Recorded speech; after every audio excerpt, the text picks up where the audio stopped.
सरकार तरफथी जे परवानगी आपवामां आवी हती ए मात्र ने मात्र ए बरडा डूंगर पर पड़ेलो केटलोक ए मुद्दामाल हटाववानी वात हती, परंतु त्याना तंत्रना अधिकारीओना आंख अने कान ए बंने बंद करीने बैठा छे, जेना कारणे खनिज माफियाओए अर्धा उपरनो डूंगर आखो खाई गया।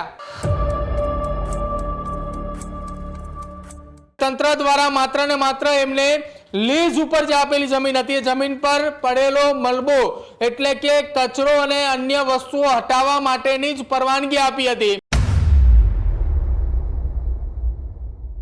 જમીનની અંદર કોઈ જ ખનનની વાત નહોતી, પરંતુ તેમ છતાંય ખનન માફિયાઓ હવે બેફામ થઈ રહ્યા છે।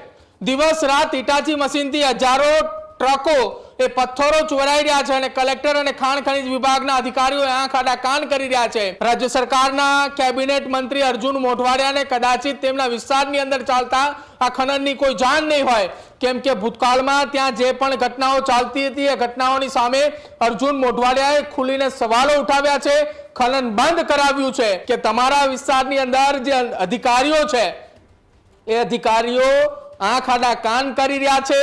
એ અધિકારીઓએ પેટા કાઢી ચૂકેલા છે, કેમ કે જે જગ્યા ઉપર લીઝે માત્ર મલબો હટાવવાની આપી હતી એ જગ્યા ઉપરથી અડધા ઉપરનો ડુંગર ખવાઈ ચૂક્યો છે।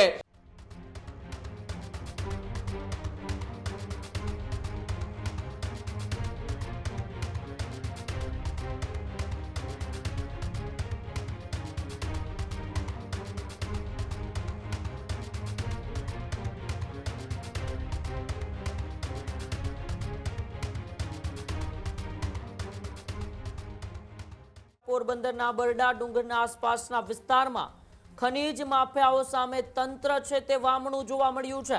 જી હા, પોરબંદરના બરડા પંથકમાં ખાણ ખનીજ માફિયા સામે તંત્ર વામણું। રાણાવાવના લાલાધાર બસ સ્ટેન્ડ પાછળ આખો ડુંગર ખોદાઈ ગયો। રોડની લગોલગ ખુલ્લામાં જ બેરો કટોક ચાલતો ખનનનો કાળો કારોબાર। 4 મહિનાથી ગેરકાયદેસર ખનન ચાલતું હોવાનો પણ દાવો કરવામાં આવ્યો છે। બરડા પંથકમાં ખાણ ખનન માફિયાઓના ઘરની ધોરાજી ચાલી રહી છે। ફાકા ફોજદારીમાં વ્યસ્ત તંત્રના નાક નીચે ખનીજ માફિયાઓ બેફામ બન્યા છે। મીડિયા થ્રુ માહિતી મળે હવે સાહેબ તપાસ કરાવી રહ્યા છે। ખાણ ખનન વિભાગ સહિત જિલ્લા કલેક્ટર શું કરી રહ્યા છે તે પણ અત્યારે મોટો સવાલ છે। સાહેબ તપાસનું નાટક ક્યાં સુધી, કે પછી તમારી કોઈ મજબૂરી છે કે તમારે આ ખનીજ માફિયાઓને છાવરવા પડે છે? ખાણ ખનીજ વિભાગના બાબુઓ માફિયાઓ સામે કેમ આટલા લાચાર છે? શું ગુજરાતમાં ખનીજ માફિયાઓની લોબી સામે આખા તંત્રએ બંગડી પહેરી લીધી છે? આવા અનેક સવાલો હવે એ તંત્ર સામે ઉઠી રહ્યા છે કે પછી સાહેબો મલાઈ ખાઈને ઓડકાર ખાવામાં જ વ્યસ્ત છે? સાહેબોના ખિસ્સા ભરાઈ જાય છે, સાહેબો એ પોતાની મોજ મસ્તી માટે, પોતાના ખિસ્સા ભરવા માટે આ પ્રકૃતિ સાથે છેડછાડ કરતા ખનીજ માફિયાઓને એ બેફામ રીતે છાવરી રહ્યા છે। પોરબંદરના એ બરડા પંથક જે આવે છે, જ્યાં પ્રકૃતિનું અપાર સૌંદર્ય છે, એ બરડા પંથકની આસપાસના વિસ્તારમાં છેલ્લા કેટલાય સમયથી એ ખનીજ માફિયાઓ બેફામ રીતે ખનન પ્રવૃત્તિઓ ચલાવી રહ્યા છે। એ તંત્રના નાક નીચેથી આ ખનન પ્રવૃત્તિ ચાલી રહી છે, તેમ છતાં તંત્ર દ્વારા કોઈ પણ પ્રકારની કાર્યવાહી નથી કરવામાં આવતી ને એને લઈને જ આ સવાલો અત્યારે ઉઠી રહ્યા છે। પ્રદીપ મારી સાથે ન્યૂઝરૂમથી સીધા જોડાયા છે। પ્રદીપ, ગુજરાતની અંદર ખનીજ માફિયાઓ બેફામ બનેલા છે। અત્યાર સુધી સુરેન્દ્રનગર તો ખૂબ ચર્ચામાં રહ્યું, પરંતુ હવે પોરબંદરનો એ બરડા પંથક છે, એ બરડા પંથકની અંદર પણ તંત્રના એ બે જવાબદાર અને લાલચુ અધિકારીઓના નાક નીચેથી ખનીજ માફિયાઓ બેફામ બન્યા છે। બિલકુલ ઉમંગ, પોરબંદરની અંદર છેલ્લા 1 મહિનાની અંદર તંત્રના એ અધિકારીઓના આંખ નીચે ખનન માફિયાઓ એ જે ખનન ચોરી કરી છે કે જેને લઈને હવે એ સવાલો એ તંત્રના અધિકારીઓ સામે થઈ રહ્યા છે।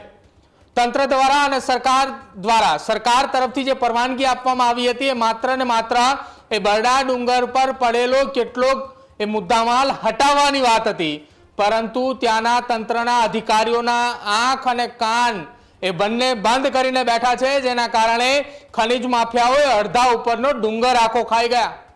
આખી આ ઘટનાની વાત કરવામાં આવે છેલ્લા 1 મહિના કરતા વધારે સમયથી બરડા ડુંગર નજીક આવેલા રામગઢ ગામની જમીનમાં આવેલા ડુંગરમાં ગેરકાયદેસર ખનન ચાલી રહ્યું છે।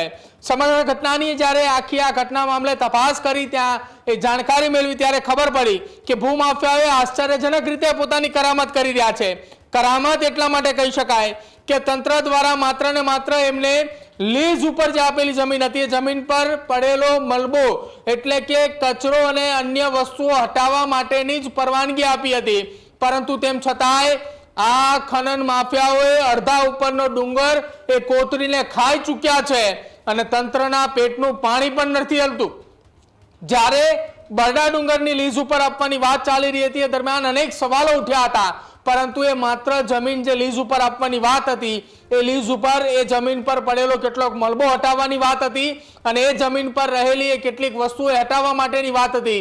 જમીનની અંદર કોઈ જ ખનનની વાત નહોતી, પરંતુ તેમ છતાંય ખનન માફિયાઓ હવે બેફામ થઈ રહ્યા છે. દિવસ રાત હિટાચી મશીનથી હજારો ટ્રકો એ પથ્થરો ચોરાઈ રહ્યા છે અને કલેક્ટર અને ખાણ ખનીજ વિભાગના અધિકારીઓ આંખ આડા કાન કરી રહ્યા છે. જો કે આખી આ ઘટનાની જાણ એ માત્ર ને માત્ર ત્યાંના અધિકારીઓ, ત્યાંનું તંત્ર અને સાથે જ તંત્રના એ અધિકારીઓને છે. રાજ્ય સરકારના કેબિનેટ મંત્રી અર્જુન મોઢવાડિયાને કદાચિત તેમના વિસ્તારની અંદર ચાલતા આ ખનનની કોઈ જાણ નહીં હોય, કેમ કે ભૂતકાળમાં ત્યાં જે પણ ઘટનાઓ ચાલતી હતી એ ઘટનાઓની સામે અર્જુન મોઢવાડિયાએ ખુલીને સવાલો ઉઠાવ્યા છે, ખનન બંધ કરાવ્યું છે. એટલા માટે આ ઘટનાની અંદર કદાચિત તેમનું નામ ન હોઈ શકે અથવા તો તેમની કોઈ એ વાત તે જાણથી અજાણ હોય. જો આ ઘટનાની જાણ એ તેમને પહોંચે ને અમે પણ કહીએ છીએ રાજ્ય સરકારના કેબિનેટ મંત્રી અર્જુનભાઈ મોઢવાડિયાને કે તમારા વિસ્તારની અંદર જે અધિકારીઓ છે એ અધિકારીઓ આંખ આડા કાન કરી રહ્યા છે, એ અધિકારીઓ પેટા કાઢી ચૂકેલા છે, કેમ કે જે જગ્યા ઉપર લીઝે માત્ર મલબો હટાવવાની આપી હતી એ જગ્યા ઉપરથી અડધા ઉપરનો ડુંગર ખવાઈ ચૂક્યો છે. હવે તમે આ તંત્રના અધિકારીઓને, કલેક્ટર અને ખાણ ખનીજ વિભાગના અધિકારીઓને નિંદ્રામાંથી ઉઠાડો અને એમની સામે કડકમાં કડક કાર્યવાહી કરવા માટેના આદેશ છોડો, તો જ આ ખનન માફિયાઓ હવે આવનારા સમયની અંદર કાબુમાં રહેશે. નહીં તો જે રામગઢ ગામની જમીન ઉપર મલબો હટાવવાની વાત હતી એ ગામની સીમમાંથી આખો ડુંગર હટી જશે, પરંતુ કોઈને જાણ પણ નહીં હોય. જી બિલકુલ, આભાર પ્રદીપ અમારી સાથે જોડાવા બદલ અને માહિતી બદલ. ખેડૂત ભાઈઓ છે ખેતરમાં ડ્રોન ઉડાવતા હોય છે ત્યારે આપણે એક પ્રશ્ન સતાવતો હોય છે કે જે આપણે અત્યાર સુધી જીપીએસ ટેકનોલોજી વાળા ડ્રોન વાપર્યા છે, જેથી કરીને મોબાઈલ ટાવર છે અથવા તો હાઈ ટેન્શન લાઈન પસાર થતી હોય, કોઈ વૃક્ષો હોય, ત્યારે જે જીપીએસ ટેકનોલોજી વાળા ડ્રોન છે એમાં ટકરાય અને ટ્રેસ થાય છે. પણ એગ્રીવન લાવ્યું છે જીએનએસએસ ટેકનોલોજી ડ્રોન, જેથી કરીને એ ડ્રોન છે એ કોઈ જગ્યાએ ટકરાય નહીં, પોતાની રીતે જ ડિસિઝન લે છે અને મૂવ થઈ જાય છે, જેથી કરીને જીએનએસએસ ટેકનોલોજી ડ્રોન છે એ વાપરવાનો આગ્રહ રાખો. હજુ સુધી તમે અમારી ચેનલને સબસ્ક્રાઇબ નથી કરી તો અત્યારે જ ન્યૂઝરૂમ ગુજરાતને સબસ્ક્રાઇબ કરો, ફેસબુક અને ઇન્સ્ટાગ્રામ પર ફોલો કરો.